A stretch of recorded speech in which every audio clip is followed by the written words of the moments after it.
Despite the many conflicts that plague our world, most people express a passionate desire for greater harmony between people and an end to the devastating acts of violence ripping apart families and communities around the world.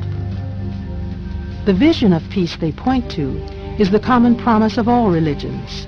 It's built on the premise that the only lasting solution to conflict is the unity of mankind. The more than 5 million members of the Baha'i Faith worldwide are working diligently at every strata of society to break down barriers between people. They are collaborating with other like-minded individuals to promote the model of a peaceful, global society.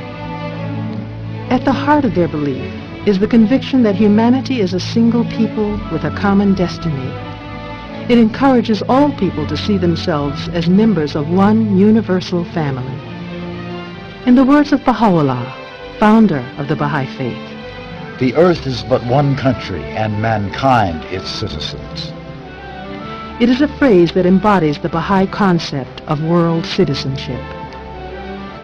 The teachings of Baha'u'llah, the most recent messenger in this line, address the moral and spiritual challenges of this new millennium. For Baha'is everywhere, achieving the unity of humankind is a primary goal. The Baha'i Faith offers a unique model of unity, and this unity, which embraces the diversity of its members, can clearly be seen everywhere in the world that Baha'is gather. What is the source of guidance and inspiration for these people who have come from every corner of the globe, from every conceivable background and tradition?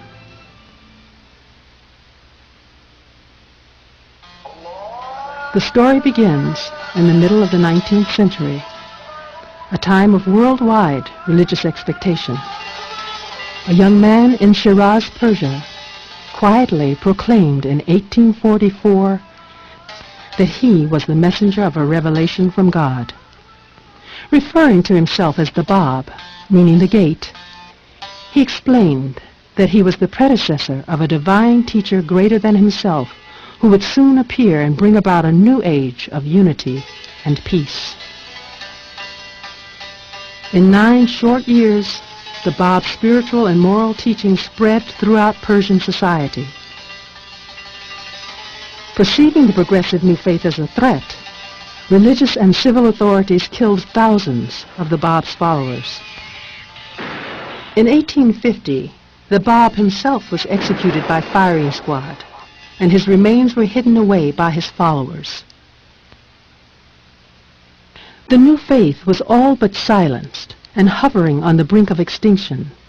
Its leaders were put to death or exiled for their belief that the promise of a new age of peace had come.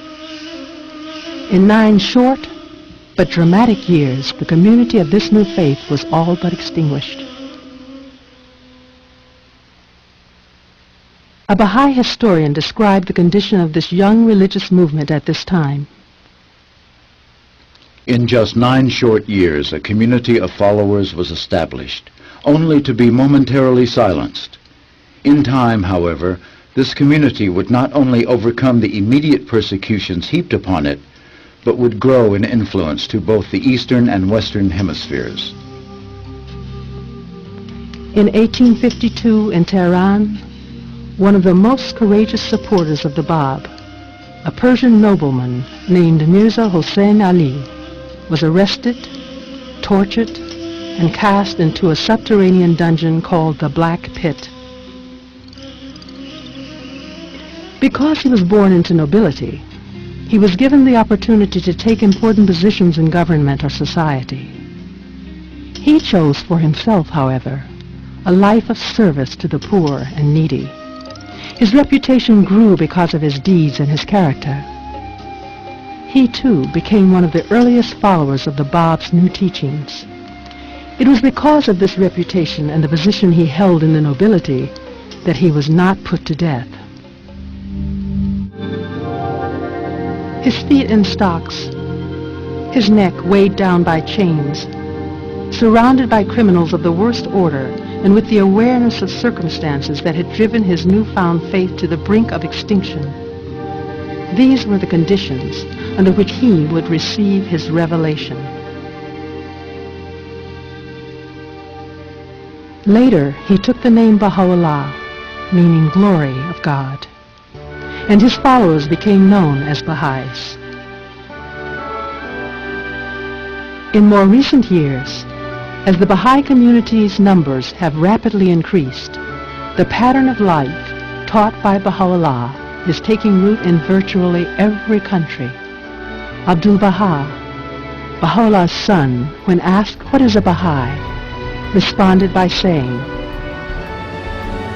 To be a Baha'i simply means to love all the world, to love humanity and try to serve it, to work for universal peace and universal brotherhood.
If you believe there is only one race, which was created in many different colors, and if you believe that these differences are beautiful, and should be the cause of unity, and if you believe that our highest purpose is to love each other and live together as one family, with justice, then you may want to look into the Baha'i faith. Millions of people of every race, nation, and culture share these beliefs. As members of the Baha'i faith,